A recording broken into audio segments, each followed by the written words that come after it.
பொதுவாகவே போர் என்ற ஒன்று எந்த நிலையிலும் எப்பொழுதும் யாருக்கும் இடையிலும் எந்த நாட்டுக்கு இடையிலும் வரக்கூடாது என்பதுதான் என் பிரார்த்தனை. அந்த போர் நடப்பதற்கான களம் சரியா தவறா என்பது வேறு. ஆனால் சில நேரங்களில் அஹிம்சா பரமோ தர்ம என்றுதான் இந்து சமயம் சொல்கிறது. கடைபிடிக்க வேண்டிய தர்மங்களிலேயே உன்னதமானது அஹிம்சை தான்.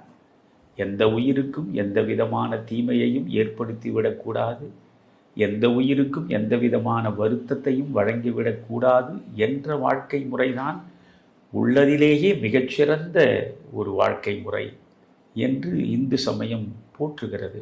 ஆனால் இதுபோன்ற சூழலில் எப்படி அஹிம்சையை நம்மால் காப்பாற்ற முடியும்? இவர்களுக்கு ஒரு பாடத்தை கற்பிக்க வேண்டிய அவசியம் நேருகிறது அல்லவா? தொடர்ந்து பாகிஸ்தான் பல்வேறு வடிவங்களில் இந்தியாவிற்கு எதிராகவே செயற்படுவதும், இந்தியாவினுடைய அமைதியை குலைப்பதும், இந்தியாவினுடைய வளர்ச்சி பாதையில் தடுப்பணைகளை போடுவதும் தங்கள் தொழிலாகவே ஏற்றுக்கொண்டிருக்கிற நிலையில்